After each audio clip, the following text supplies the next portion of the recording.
고린도전서 제15장 50절 말씀부터 58절 말씀까지를 제가 읽어드리겠습니다.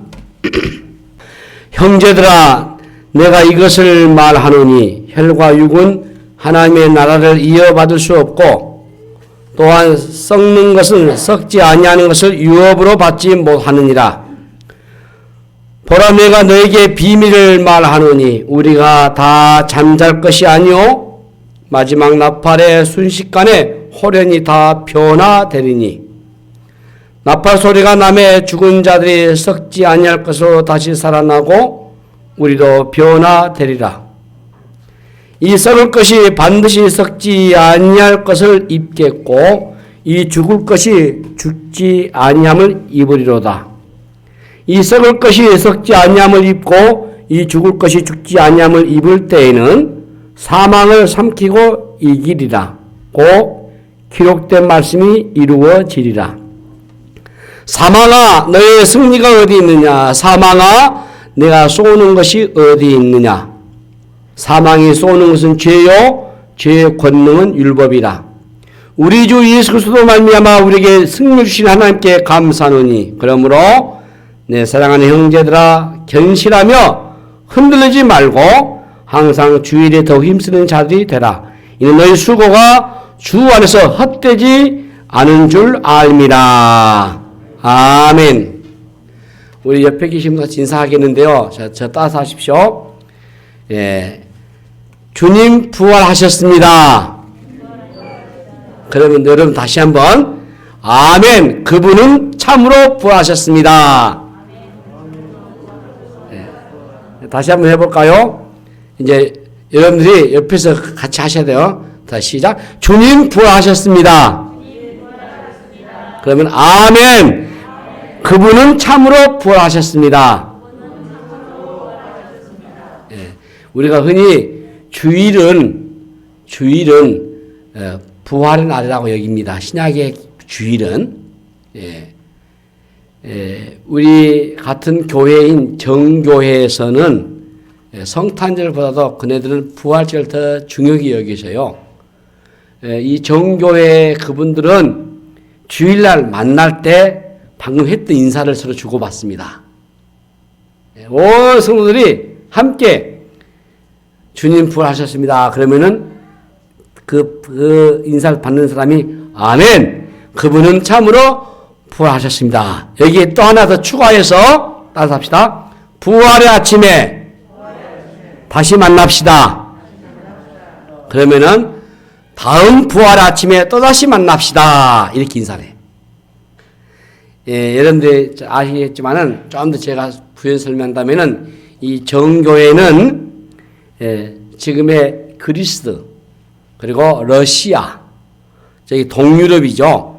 그리고 이 콘스탄티노플, 안토토니아, 알렉산드리아, 불가리아 그리고 조지아, 세르비아, 루마니아, 키프로스, 알바니아, 폴란드, 체코, 일본, 우리나라도 있어요. 우리나라에는 1900년에 러시아의 크리산토스 콥스키 신부님이 들어오셔가지고 1903년에 서울에 성 니콜라스 성당을 세우면서 이 정교회를 선포했습니다. 지금도 우리 한국에 정교회가 많이 자립하면서 선교 사업을 하고 있어요. 예. 이 정교회는 주로 사도시대, 그러니까 예수님 탄생 후 AD 30년부터 이제 그네들이 이 그리스도의 총칭한 교회가 그리스도의 정교회다.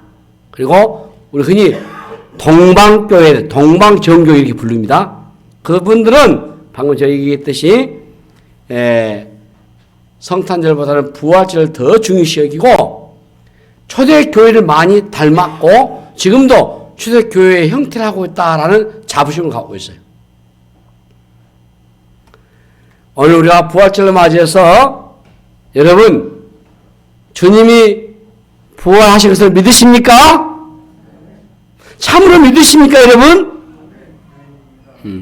그러면은 우리가 방금 인사했던 거 할 수 있어요. 주님 부활하셨습니다. 아멘. 그분은 참으로 부활하셨습니다. 우리가 부활의 아침에 다시 만납시다. 다음 부활의 아침에 또다시 우리가 만납시다. 이런 인사를 할 수 있어요. 여러분들이 부활의 신앙으로 다시 한번 믿음을 점검하시고 승리하시기를 바랍니다. 기도하십시다. 하나님 은혜를 감사합니다. 이 부활의 신앙으로 이 부활절에 다시 한번 우리가 믿음을 가꾸면서 우리의 신앙을 점검하면서 우리 온 성도들이 부활 신앙으로 승리하기를 원합니다. 우리 셰베성 공동체가 각 가정의 삶 속의 생활 속에 자녀에게 이 부활의 신앙으로 주 앞에 복을 받는 역사 있게 하여 주시옵소서. 감사하고 우리 구주 예수 그리스도의 이름으로 간절히 기도하옵나이다. 아멘. 자, 우리는 모두가 육체적인 죽음을 맛보죠. 유다서 1장 9절에 보면은 이런 말씀이 있어요. 천사상 미가엘이 모세의 시체에 대해서 마귀와 다투어 변론했단 말이거든요. 그러니까 하나님께서는 우리의 육체적인 죽음도 아주 귀하게 보셔요. 우리가 딱 죽게 되면 우리 영혼은 하나님 앞에 가잖아요. 우리 육체도 마찬가지예요. 아무런 거 아닙니다, 여러분. 하나님 아주 귀하게 보셔요. 내가 세상에서 하나님을 위해서, 주를 위해서, 그러나 그걸 위해서 내가 어떻게 살아왔느냐, 그 몸을 귀하게 여기셔요. 비록 우리가 흙으로 와서 흙으로 가지만은 영원한 나라를 우리가 소망하면서 특히 우리가 이 부활의 신앙으로 다듬어 본다면은 참 의미 있다. 제가 질문 하나 해보겠습니다, 여러분. 죽음은 끝입니까?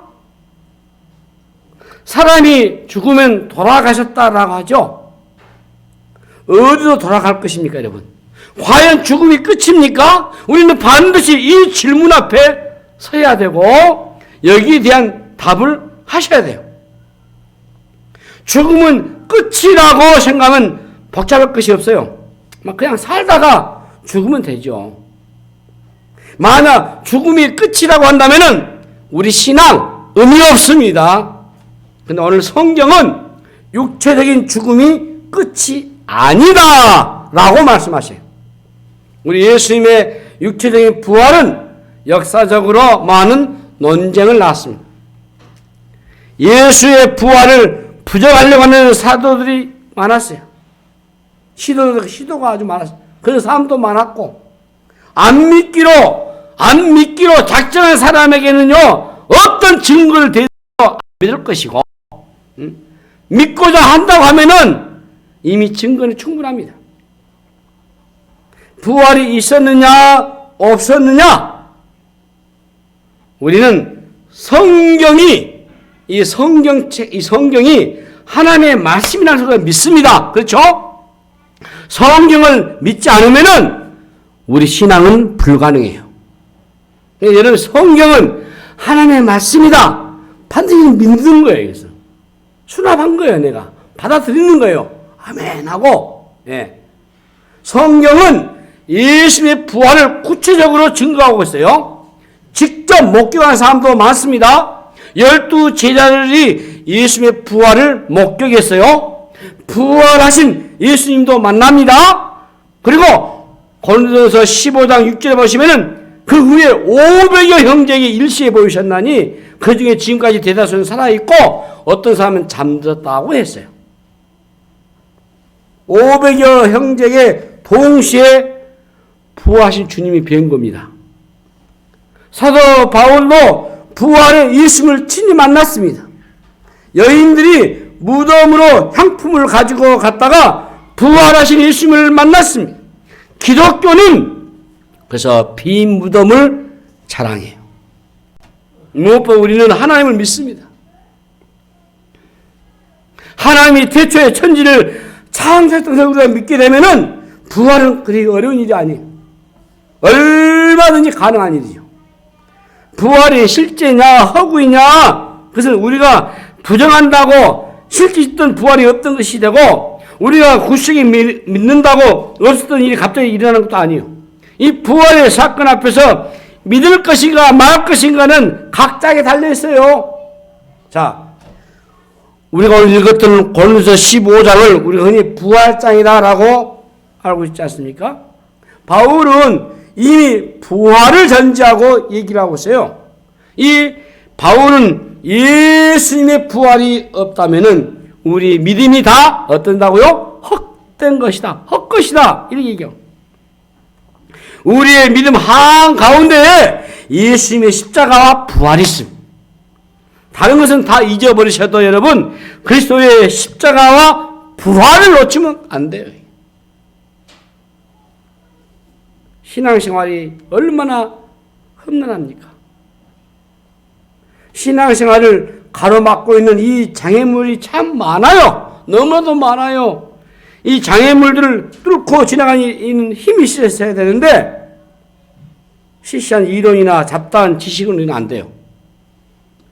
부활의 신앙이 어려운 위기, 유혹, 세상의 모든 장애물을 다 뚫고 나아가게 해요. 이 세상을 전부로 믿고 사는 사람과 전혀 다른 세계관을 가지고 살게 되잖아요. 이 부활의 신앙은 우리 삶의 태도와 방식을 완전히 바꿔놓는단 말이에요. 그래서 여러분 죽음은 끝이 아닙니다. 예, 죽음은 끝이 아니에요. 죽음은 땅과 하늘, 현세와 내세를 잇고 있는 고리의 한 부분이에요. 고리요. 그 중심에 반드시 부활이 있어요.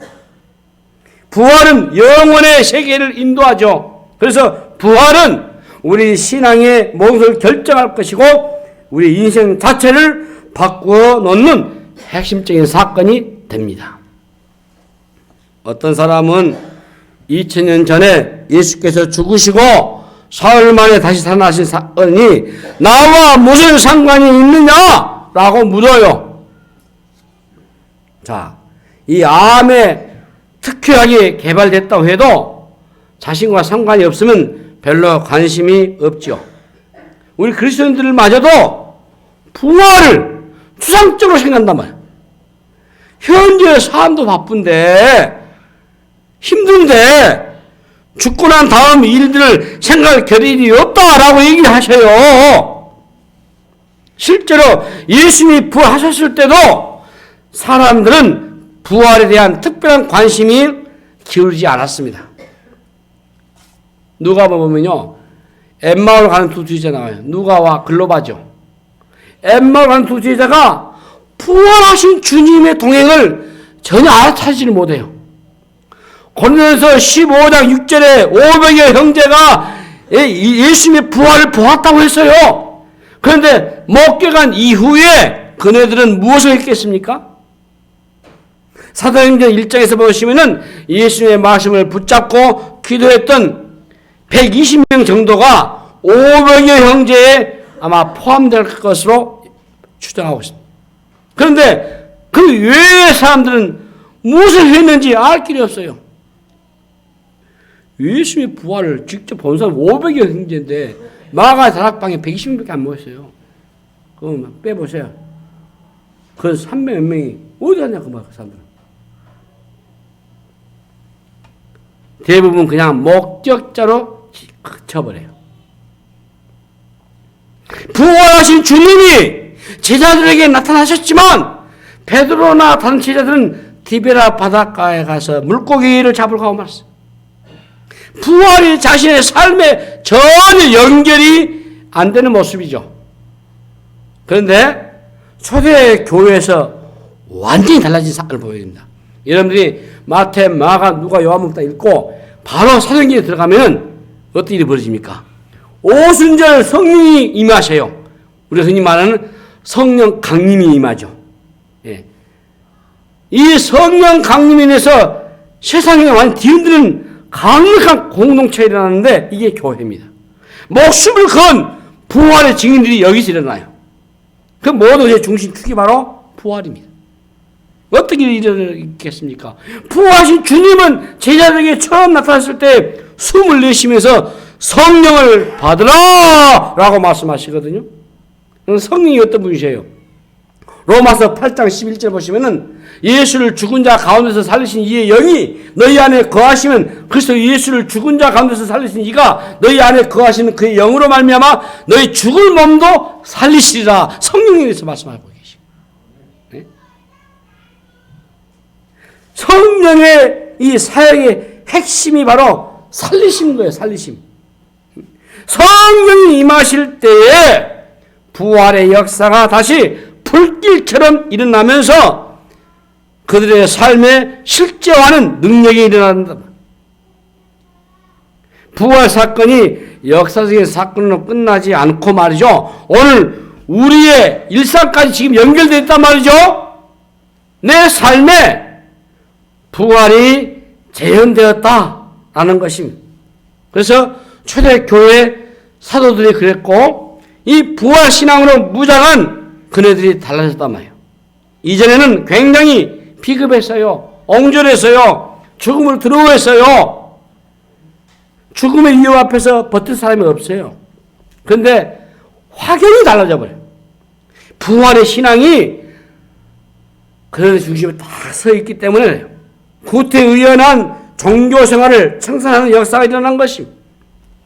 베드로와 요한이 사도행전 앞부분에서는 그런 역사를 일으키셔요. 제9시 기도 시간이 되어서 성전으로 가는 도중에 나을 때부터 일어나지 못하는 사람을 예수의 이름으로 일으켜 세웠다고 했어요. 그 이전에는 그냥 지나쳤어요. 그런데 이 부활의 능력이 모두를 한순간에 바꿔놔버려요. 여러분, 우리 신앙의 가장 중요한 것이 무엇입니까? 내가 무엇을 하는 자가 아니에요, 여러분. 열심히 하느냐, 무슨 일이 일어났느냐, 별로 중요하지 않습니다. 신앙의 핵심은 하나님이 행하신 위대한 일을 붙드는 거예요. 이게 중요해요. 내가 열심히 하느냐, 무슨 일이 일어나느냐, 이게 중요한 것이 아니고, 하나님이 행하신 일들을 내가 붙드는 것. 그래서 우리에게 무슨 일이 일어났는가 보다도 하나님께서 무슨 일을 행하셨는가에 여러분의 초점을 맞추셔야 돼요. 암이 났다는 거, 차가 뒤집혔는데 살아났다는 거 좋지요. 그런데 이런 거 비교할 수 없는 우리를 행하시는 하나님의 위대한 일이 있어요. 예? 바로 그게 우리 예수님의 십자가 부활인 것입니다. 하나님이 우리에게 강력한 큰 기적을 보여줄 수 없어요. 십자가 부활은 가장 강력한 기적이고 신비인 거예요. 그보다 더 놀라운 기적이 어디 있으며 그 더 놀라운 신비가 어디 있습니까? 인간의 최종적인 절망이 무엇입니까? 인간은요, 다 죽는 겁니다.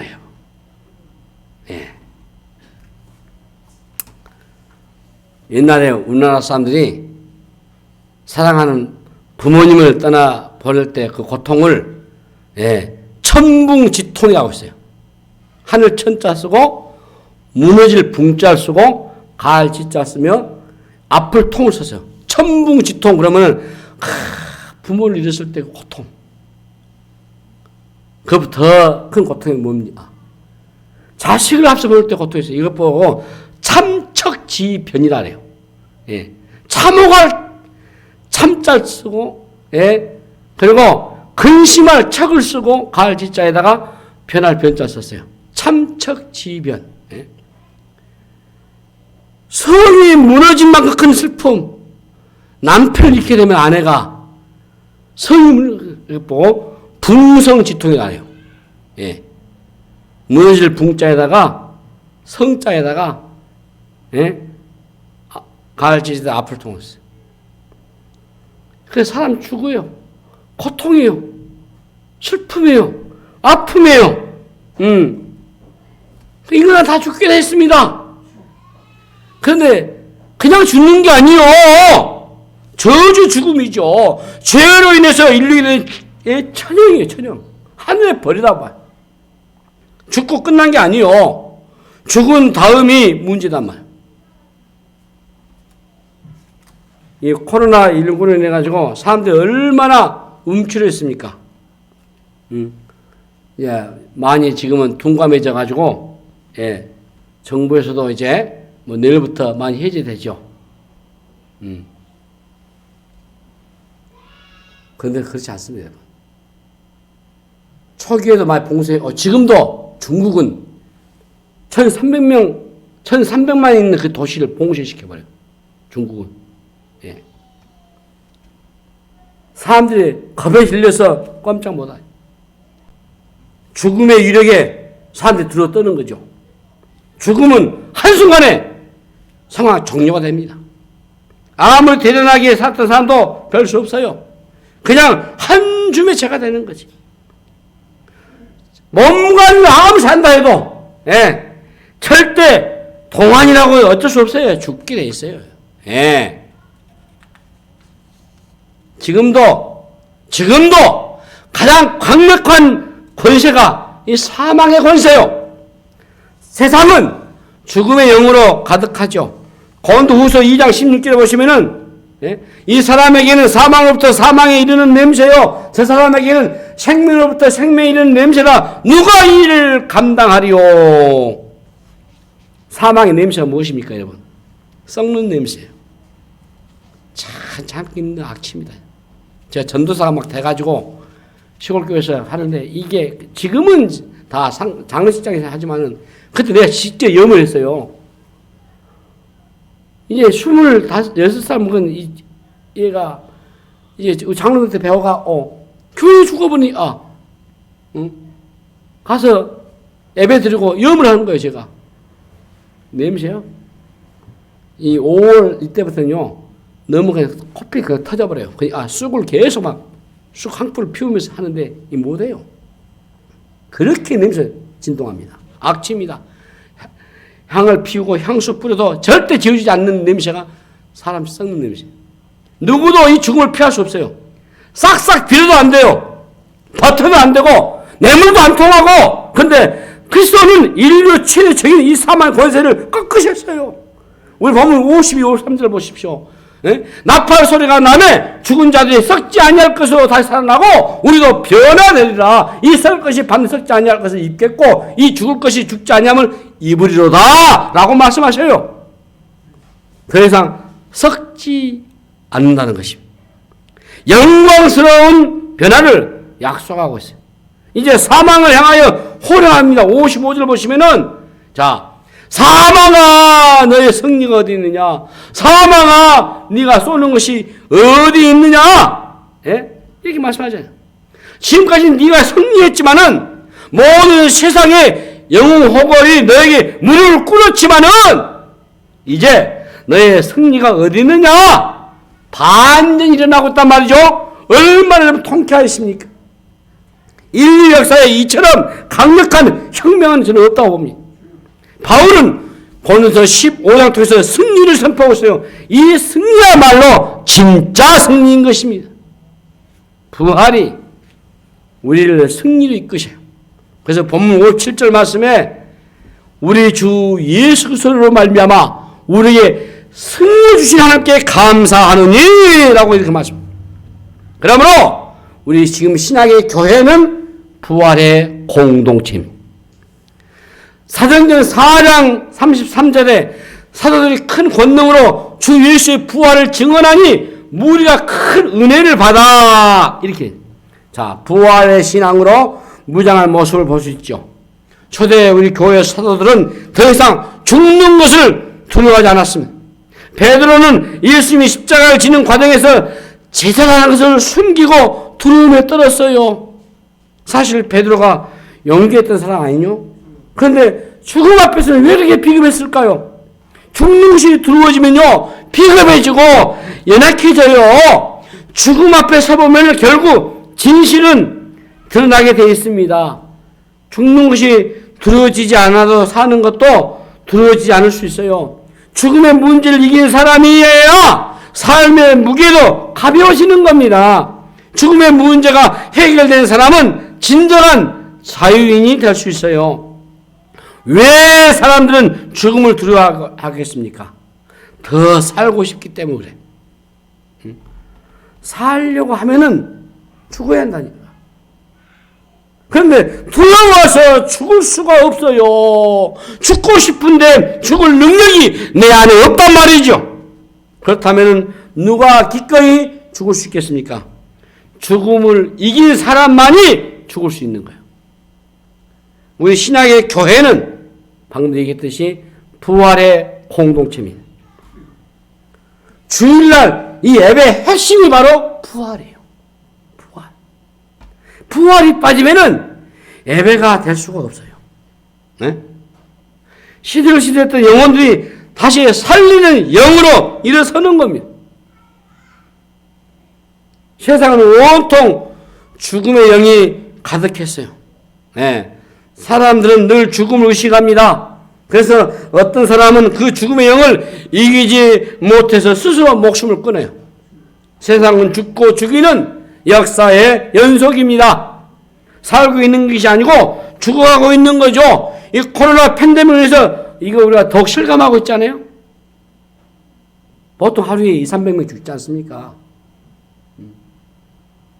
수도권에서는 화상이 며칠가 지연돼요. 하다 많이 쏟아 나오니까. 죽음의 영이 엄습하게 되면 이성이 제대로 작동하지 않습니다. 자기가 가지고 있는 지식, 쌓아놓던 지식이 다 무용지물이 되고 대단했던 의지도 다 고장나버려요. 이 죽이는 영, 이 마귀가 달려들게 돼 있어요. 파괴하고 무너뜨리고 절망하게 만듭니다. 부활절을 맞아서 우리 안에 이 부활의 영이 충만하시기를 바랍니다, 여러분. 부활의 신앙을 가진 사람들은 생명의 언어를 사용해. 모두 끝이라고 얘기할 때에, 희망이 없다고 얘기할 때에 우리 부활의 신앙을 가진 사람들은 아니다! 라고 말할 수 있어요. 죽은 것은 죽은 것이 아닙니다. 죽어도 다시 사는 겁니다. 부활의 영이 다시 살리고 일으키셔요. 십자가로 인해서 저주는 파멸을 맞았고 부활로 인해서 사망의 권세는 힘을 잃어버리고 말았어요. 우리 본문 58절에 부활의 신앙을 가지고 있는 사람들이 어떻게 사는지를 말하고 있어요. 그러므로 내 사랑하는 형제들아, 전실하며 흔들리지 말고 항상 주의 일에 더욱 힘쓰는 자들이 되라. 이는 너희 수고가 주 안에서 헛되지 않은 줄을 알미라.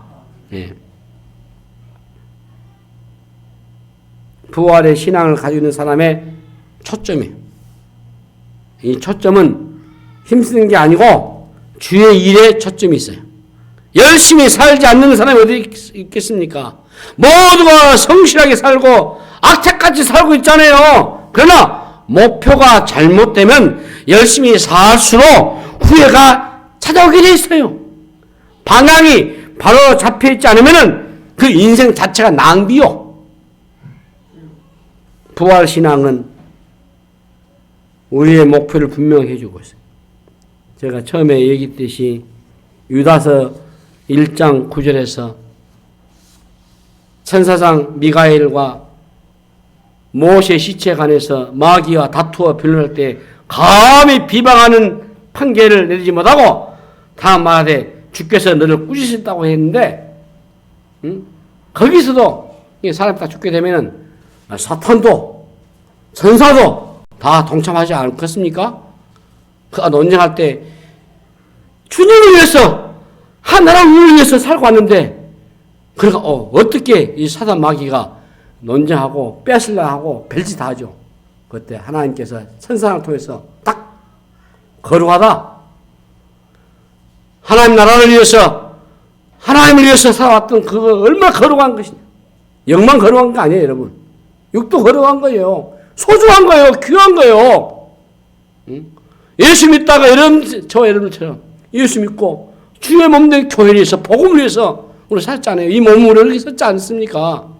여러분들 몸이 얼마나 귀합니까? 주님을 위해서 썼잖아요. 그런데 영을 한 나라 가고 우리 육이 아무렇습니까? 안 그래요. 그 마귀는 아무렇게 하려고 하지. 근데 천사랑 미가를 딱 잡고 못 오게 하잖아요. 하나님의 천사가 지키고 있고 거룩하니. 앞으로 부활할 것인데. 여러분, 우리가 해야 할 분명한 일 두 가지가 있습니다. 말씀 마무리하겠는데요. 바로 대사명과 대계명입니다. 복음을 전하는 일과 하나님과 이웃을 사랑하는 일입니다. 무슨 일을 하든지 간에 이 두 가지가 연결되셔야 돼요. 불필요한 군더더기 다 없애버리고 담백하게 사셔. 무슨 대단한 일을 하려고 하지 마시고 매일 하나님이 있으라고 할 자리에서 최선을 다하면 되는 거예요, 여러분. 신앙 별거 아니에요, 여러분. 예? 어렵고 힘들지만은 하나님 말씀대로 경건하게 말씀과 기도가 경건하게 하니 거룩하게 하니 여러분들 늘 말씀을 상고하고 늘 깨서 기도하고 그럼 되는 거예요.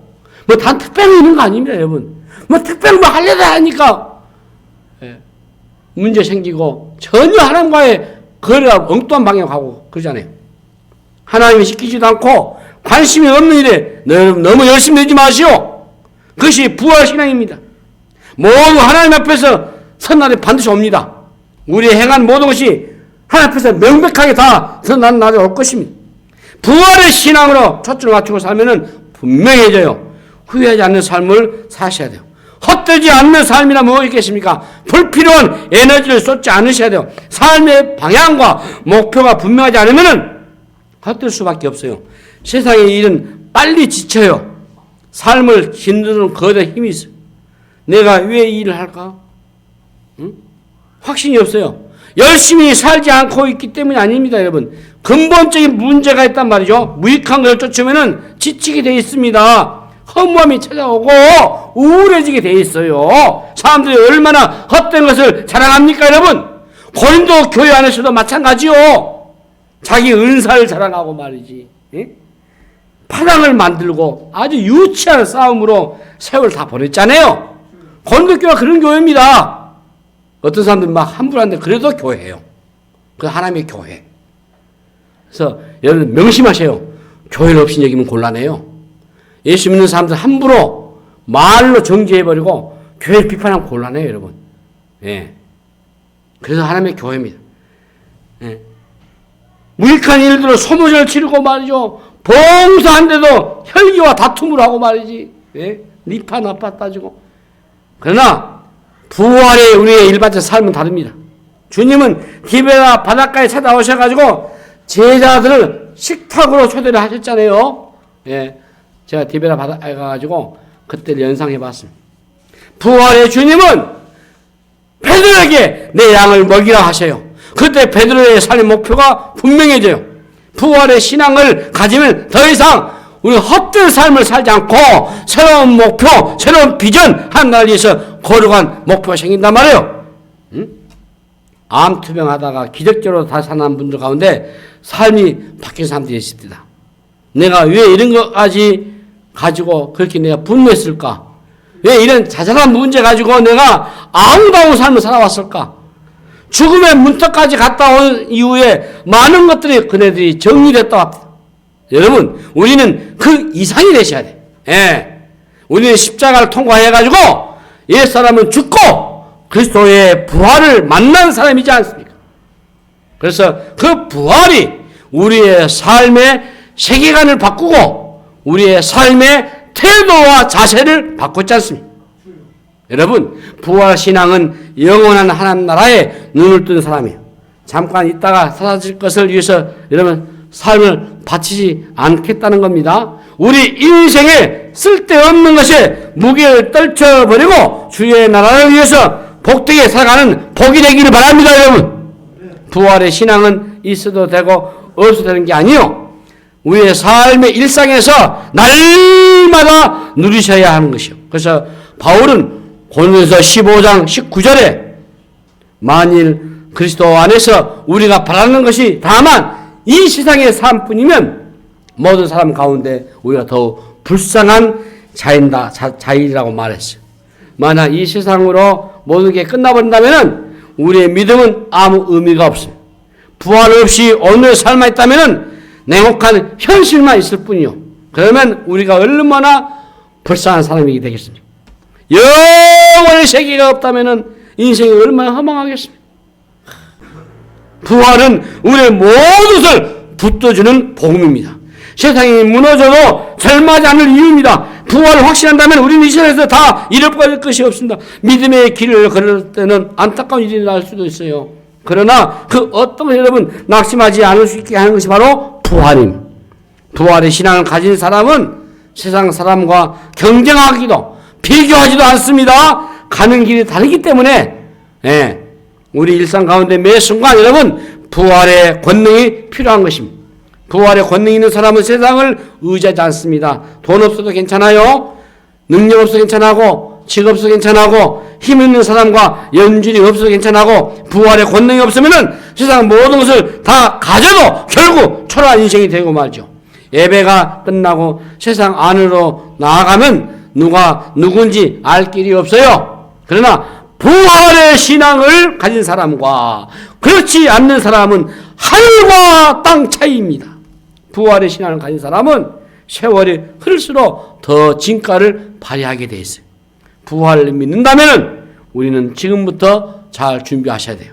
모두가 하나님 앞에 서는 날이 반드시 올 것입니다. 우리에게 주어진 하루하루의 이 일상의 삶을 주님을 위해서 살아가셔야 됩니다. 부활의 신앙은 힘들고 거친 때로는 앞이 보이지 않는 세상에서도 장차 다가올 하나님에 대한 기대감을 가지고 살아가게 만들 것입니다. 부활하신 주님과 함께 우리도 부활하는 날이 반드시 올 것입니다. 부활은 능력이기 때문에, 부활은 회복이기 때문에, 부활은 우리의 소망이기 때문에 부활을 여러분의 일상에서 누리시고 부활의 영이 충만하시기를 축원합니다. 그래서 죽음의 영의 지배를 받는 사람에게 부활의 소망을 안겨주는 여러분 다 되시기를 주님의 이름으로 축복합니다. 하나님 아버지, 이 부활절 다시 한번 우리가 새기면서 아버지 앞에 부활의 일상의 모습을 믿음을 갖고 사는 저들 되게 하여 주시옵소서. 회복하고 소망하고 능력을 갖고 담대하게 나갈 수 있는 부활의 신앙, 우리 오십의 공동체가 이 신앙으로 승리하도록 축복하여 주시옵소서. 감사하고 우리 구주 예수 이름으로 간절히 기도하옵나이다. 아멘.